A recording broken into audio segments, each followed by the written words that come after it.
Cabinet नहीं बनी, 25 दिन से ज्यादा हो गए। हमारी कैबिनेट 8 दिन में बन जाती है और वो कैबिनेट नहीं बनी तो कोई बात नहीं, कैबिनेट में आपका नहीं है इंटरेस्ट मत बनाइए, लेकिन आप कानून व्यवस्था ठीक कीजिए। महिलाओं को कुचल कर मार रहे हैं, महिलाओं की गले से खुलेआम चैनें तोड़ी जा रही है, महिलाओं को घसीटा जा रहा है, कुचल कुचल कर मारा जा रहा है। आप तो कह रहे थे ना पेपर लीक कांग्रेस की सरकार करती, तो इसका मतलब अब की बार पेपर लीक बीजेपी की सरकार ने किया है, अब उसकी जांच नहीं होगी।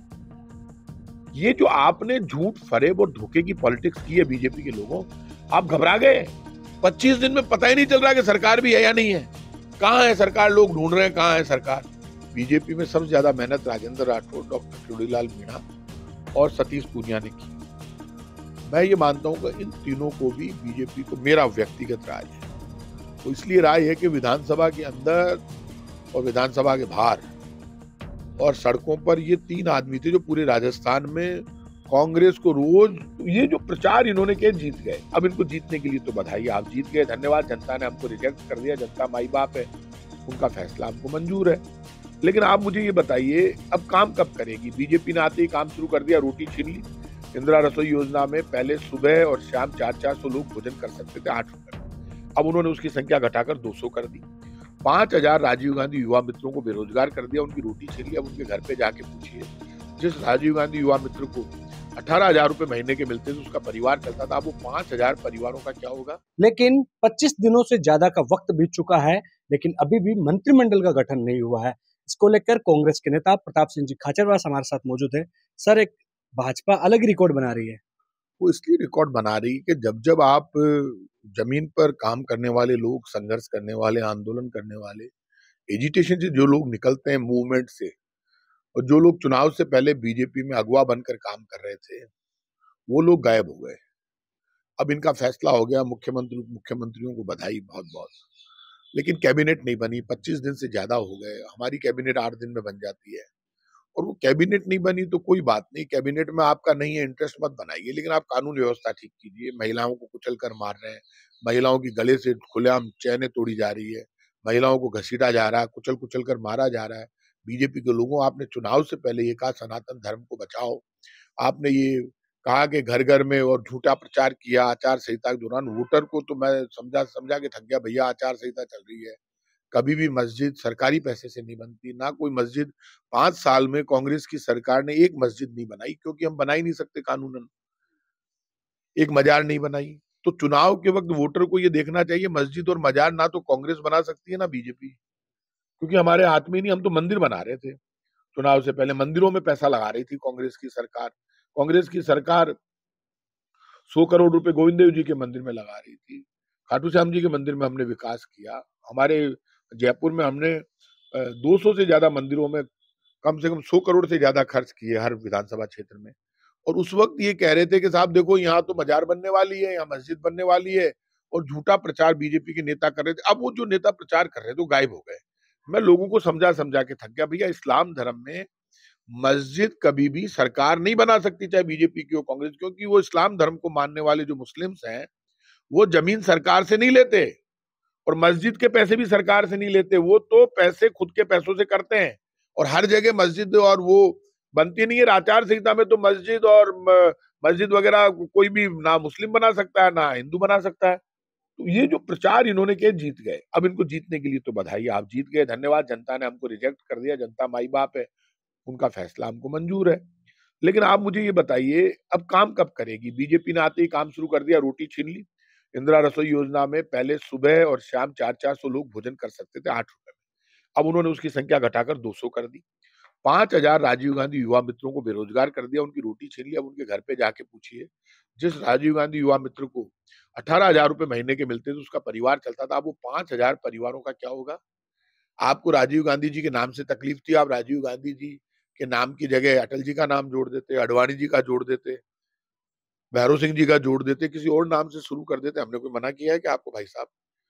लेकिन आप उनको बेरोजगार क्यों कर रहे हैं? ये हालात हो गए राजस्थान में। सारे टेंडर जितने भी चल रहा था काम, वो सारा काम बंद कर दिया, और अस्पताल के काम बंद हो गए, स्कूल के, कॉलेज के, यूनिवर्सिटी के सरकारी काम बोले, जो वर्क ऑर्डर हो चुका है, पैसे जिसके पास हो चुके, वो काम भी शुरू नहीं होगा। मान लो यदि हमने कैमरे दिए हुए हैं, मान लो मेरे विधानसभा मेरे पैसों से मैं हार गया, तो अब वो कैमरों का काम शुरू कैसे हो, क्योंकि आपने तो काम रोक दिए सारे। मुख्यमंत्री जी का आदेश, भाई साहब आपने काम तो रोके, मुझे ये बता दे, राजस्थान की सरकार के मुखिया और उनके बीजेपी सरकार के लोग जो कल तक हमें गालियां दे रहे थे, झूठे झूठे आरोप लगा रहे थे, आपने कहा था जिन्होंने मुंह से खाया नाक से निकलवा लेने, कब निकलवाओगे? आपने एसआईटी गठित कर दी, आप स्पेशल इन्वेस्टिगेशन टीम गठित कर दी, सब कर दिया, आपकी सरकार में पेपर आउट हो गया, बोर्ड का पेपर है। अर्धवार्षिक परीक्षा, हाँ, आपका बोर्ड का पेपर, बीजेपी की सरकार आते ही बोर्ड का पेपर आउट हो गया। आप कह रहे थे पेपर लीक है, तो आपके टाइम पे पेपर लीक किसने किया? आपने किया है क्या? आप तो कह रहे थे ना पेपर लीक कांग्रेस की सरकार करती, तो इसका मतलब अब की बार पेपर लीक बीजेपी की सरकार ने किया है, अब उसकी जांच नहीं होगी? ये जो आपने झूठ फरेब और धोखे की पॉलिटिक्स की है बीजेपी के लोगों, आप घबरा गए। 25 दिन में पता ही नहीं चल रहा कि सरकार भी है या नहीं है। कहां है सरकार? लोग ढूंढ रहे हैं कहां है सरकार। मतलब बिजली का संकट आ गया पूरे राजस्थान में। आप आश्चर्य करोगे, गांवों में बिजली नहीं मिल रही, किसान रो रहा है। गांव में पूरे पूरे रात बिजली नहीं मिल रही है लोगों को। ठंड में हालत बहुत खराब है। जो हालात क्रिएट हुए हैं उसके लिए ये बीजेपी जिम्मेदार है और बीजेपी को जवाब देना पड़ेगा। बीजेपी ये चाहती है कि धमका कर डरा कर हम शासन कर लेंगे, तो आप धमका कर डरा कर गोली चलाकर लाठी चलाकर शासन नहीं कर सकते। कांग्रेस के नेता प्रतिपक्ष कब बनेंगे? कांग्रेस के नेता प्रतिपक्ष तो आप ये मानकर चलना, यहाँ इस वक्त कांग्रेस के नेता प्रतिपक्ष तो चलो विधानसभा भी दूर है, कभी भी घोषित हो जाएंगे, कोई इतना बड़ा इश्यू नहीं है। ये मानकर चलना कि लोगों को कांग्रेस तो हार गई, हमारे से ज्यादा इंटरेस्ट तो सरकार में है, सरकार काम करती है। तो नेता प्रतिपक्ष का काम तो सिर्फ विधानसभा में जरूरत पड़ेगी नेता प्रतिपक्ष की, बाकी तो सारे नेता बैठे ना, वो हम बयान भी दे देंगे। हम तो चाहते थे हम बयान ही नहीं दे, मैं सच कह रहा हूं, मैंने तय कर लिया था कि कम से कम 2 महीने तक तो बोलना ही नहीं है। लेकिन ये सरकार तो आप बताओ, महिलाओं को कुचल कर मारेंगे, लोग आएंगे इकट्ठे बीजेपी ने होकर। मजबूर कर दिया। मजबूर क्या, बीजेपी काम करे ना। हम तो बीजेपी से नहीं लड़ना चाहते, लेकिन बीजेपी झूठ फरेब से धोखे से हमें मार दिया, बीजेपी ने आ गई सत्ता में। लेकिन भाई साहब जनता को तो मत मारो, आप जनता को कुचल कुचल कर मारेंगे क्या बीजेपी के लोग? क्या चाहते हैं बीजेपी के लोग? ये जिस बेटी की हत्या हुई है, राजस्थान की बेटी को मारा है कुचल कर अपराधियों ने, अब जवाब दे बीजेपी वाले। जहां कांग्रेस हारी थी, जिन राज्यों में हारी थी, वहां पर कांग्रेस के प्रदेश अध्यक्ष बदले गए थे। राजस्थान में भी चर्चाएं हैं। देखिए ये मेरी जानकारी में नहीं है, पूरे स्टेटों में बदले गए हैं कांग्रेस के प्रदेश अध्यक्ष कई जगह, और यहाँ भी यदि कांग्रेस संगठन कोई फैसले करेगा तो वो तो सब मान लेंगे। अभी मुद्दा ये नहीं है, अभी मुद्दा ये चल रहा है कि कांग्रेस में क्या होगा उसकी तरफ ध्यान कम है, बीजेपी क्यों फेल हो रही है उसकी चर्चा ज्यादा है राजस्थान। लोकसभा चुनाव है, बीजेपी के नेता दावा कर रहे हैं कि इस बार जीत की हैट्रिक लगाएंगे, जो 25 सीटें हैं उन पर फतेह करेंगे। ये तो देखिए फैसला तो जनता माई बाप है, जनता करती है, इसमें कोई दोहराई नहीं। हम तो अभी हारे हैं थोड़े दिन पहले चुनाव, तो इसमें तो कोई दोहराई नहीं कि बीजेपी की स्थिति, बीजेपी बड़े बड़ी बातें कर रही है, लेकिन ये लड़ाई कौन कितनी सीटें जीतेगा ये तो वक्त बताएगा। लेकिन बीजेपी जिस तरह से माहौल बना रही है, बीजेपी को काम करके दिखाना पड़ेगा। बीजेपी के नेता हो, चाहे कार्यकर्ता हो, चाहे आईटी टीमें हो, वो पूरी तरह से एक्टिव हो चुकी है। विधानसभा चुनाव जीत गए, मुख्यमंत्री बन गए, उसके बाद लोकसभा की तैयारी में जुट गए। लेकिन कांग्रेस की ओर से ऐसी कुछ तैयारी दिख नहीं रही राजस्थान में खासतौर पर। क्या तैयारी करें, अभी तो आ रही है, और तैयारी अब तो जनता मैंडेट देगी तो आदमी जीतता है। अब जनता कितना आशीर्वाद देती है तो वक्त बताएगा। हमारी तो हालत आप जानते हैं, अभी अभी हम हारे हैं, लेकिन अब कांग्रेस, राहुल गांधी जी ने भारत न्याय यात्रा की घोषणा की है, वो निकल रहे हैं।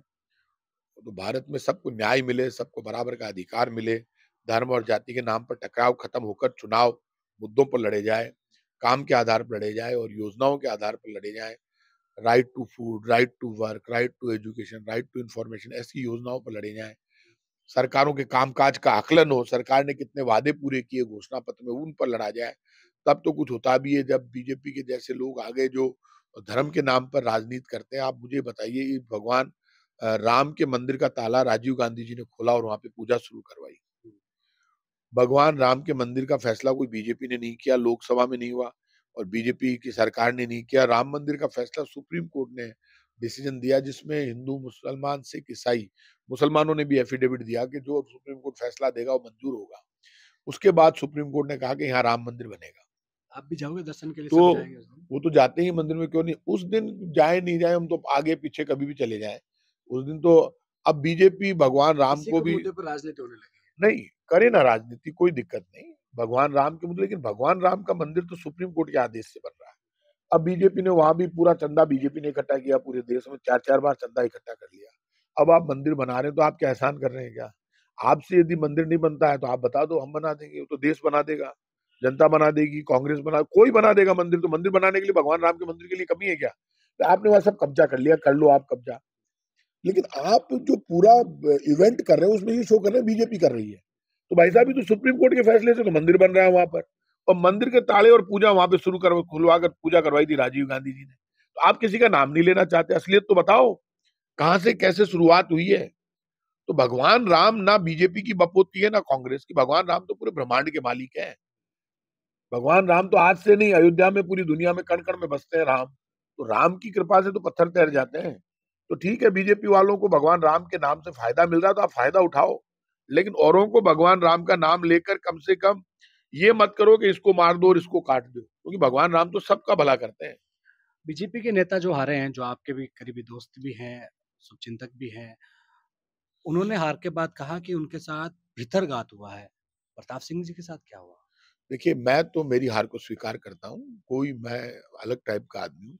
मैं ये मानता हूँ कि मैं चुनाव हारा तो उसका सबसे बड़ा कारण या तो मेरे में कोई कमी रही होगी, या आप ये मानकर चलो यहाँ पे इन्होंने जो मुद्दा बनाया, यहाँ पे एक इकबाल की हत्या हो गई थी, इकबाल नाम के लड़के की सिटी में, मेरे विधानसभा क्षेत्र में नहीं। तो वहाँ उन्होंने इतना गंदा प्रचार किया कि इकबाल को 50 लाख, कन्हैयालाल को 5 लाख। जब कन्हैयालाल की हत्या हुई उदयपुर में, तब उनके हत्यारों को हमने 2 घंटे में गिरफ्तार कर लिया, ठोक के पकड़ लिया। और जिन लोगों ने पकड़वाया उन दोनों राजपूत लड़कों को हमने सरकारी नौकरी दी आगे बढ़कर। कन्हैयालाल के दोनों लड़कों को पहली बार ऐसा हुआ है तो सरकारी नौकरी दी गई, संविदा पर नहीं, सरकारी नौकरी। और कन्हैयालाल को टोटल 2 करोड़ रुपए राजस्थान की आपने सरकार तो ये ने भी दिए। कहा था कि ठोक दो इनको। और मैंने कहा था ठोक दो, मैंने तो तब भी कहा था और आज भी कह रहा हूँ, हिंदू मुसलमान सिख ईसाई जो भी अपराधी हो, अपराधी की कोई जाति और धर्म नहीं होता, अपराधी अपराधी होता है। आपने मुद्दा बनाया और उस मुद्दे पर पूरा आपने वर्टिकल डिवीजन कर दिया।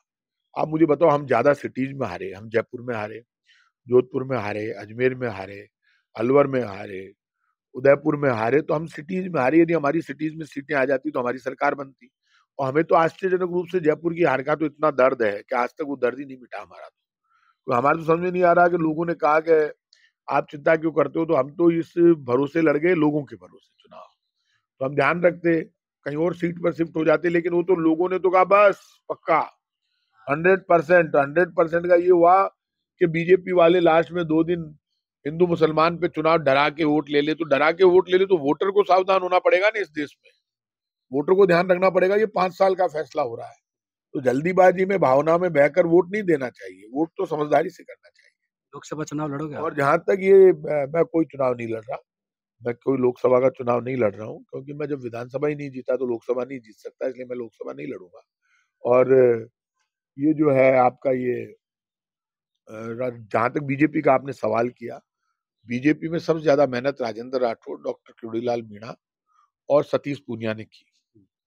मैं ये मानता हूं कि इन तीनों को भी बीजेपी को, मेरा व्यक्तिगत राय है, वो इसलिए राय है कि विधानसभा के अंदर और विधानसभा के बाहर और सड़कों पर ये 3 आदमी थे जो पूरे राजस्थान में कांग्रेस को रोज क्या क्या नहीं किया, इन्होंने पूरी मेहनत की बीजेपी को सत्ता में लाने की। मुझे तो आश्चर्य, ये तीनों आज बाहर है। ये कहीं जो सबसे ज्यादा दिख रहे थे आज वो कहीं नहीं दिख रहे। वो तो हारी तो है। बीजेपी को जैसे और राज्यों में किया वैसे इन लोगों को क्यों हारे हुए पुष्कर सिंह धामी को बनाया ना इन्होंने मुख्यमंत्री। तो ऐसे में इन लोगों को राजेंद्र राठौड़, सतीश पूनिया और डॉक्टर किरोड़ीलाल जैसे लोगों को इनको आगे ही लाना चाहिए। मैं इसलिए कह रहा हूँ ये बात कि डेमोक्रेसी में वो लोग जो चुनाव से पहले फील्ड में होते हैं उनको इस तरह से दूध में से मक्खी को निकाल कर फेंकते हैं, वैसे नहीं फेंकना चाहिए, मेरा ये मानना है। और तब सम्मान बढ़ेगा आंदोलन का, संघर्ष का, वो चाहे कांग्रेस में हो चाहे बीजेपी में, जो ऐसे लोगों को सम्मान मिलेगा। तो ऐसे लोगों को तो बिल्कुल ही सम्मान नहीं मिल रहा। अब हालांकि वो मेरे से नाराज होंगे इस बात को लेकर, क्योंकि अभी बीजेपी में बड़ा दहशत का माहौल है, कोई नेता सामने आकर बोलने को तैयार नहीं है। तो ऐसी दहशत तो मैंने पहली बार देखी है किसी पार्टी में। अंतिम सवाल रहेगा, प्रताप सिंह खाचरियावास ने जब कांग्रेस विपक्ष में थी 2018 में, तब सड़कों पर संघर्ष किया, कई धरने प्रदर्शन किए हैं, लेकिन जब कांग्रेस का धरना प्रदर्शन हुआ, हाल ही में एक प्रदर्शन हुआ था जिसमें सांसदों को बर्खास्त करने के बाद कांग्रेस एक मंच पर नजर आई। प्रताप सिंह खाचरियावास नहीं दिखे उस मंच पर। वो उस वक़्त मैं इसलिए नहीं पहुँच पाया क्योंकि मेरी मदर की तबीयत ठीक नहीं थी, मेरी माँ की, इसलिए मैं वहाँ नहीं पहुँच पाया। लेकिन अभी प्रताप सिंह जहाँ तक ये सवाल है कि मैं हारा हूँ, तो आप यार हार का दर्द तो खत्म होने दो, बड़ा दर्द है अभी तो। कमाल कर रहे हो आप, कोई आदमी हार जाए, इतना बड़ा उसको सेटबैक लग जाए और आप कहोगे तुरंत ही आ जाओ। हाँ, लेकिन ये है कि यदि जनता पर ज़ुल्म होगा, तो मेरे चाहे कितना भी दर्द हो, मैं मेरे दर्द को भुलाकर मेरी जान लड़ा दूँगा फिर निकलूँगा सड़कों पर, इसलिए ये तो बीजेपी निकाल दें। यदि कहीं जनता पर ज़ुल्म होगा, तो मैं खुद सड़कों पर ये थे प्रताप सिंह जी खाचरियावास जो कि उतरूँगा। सड़कों पर हमेशा संघर्ष करते हुए दिखते हैं। कई मुद्दों को लेकर इन्होंने सरकार को बचाया भी है और अब जब ये खुद हार चुके हैं, कांग्रेस की सरकार चली गई है, भाजपा की सरकार बन गई है, लेकिन भाजपा की सरकार बनने के बाद भी चाहे क्राइम की बात हो, चाहे युवाओं की रोजगार की बात हो, चाहे योजनाओं को बंद करने की बात हो, उसको लेकर खुलकर बेबाकी से उन्होंने अपनी राय रखी। कैमरा सहयोगी मनोज के साथ विशाल शर्मा, जयपुर, राजस्थान तक।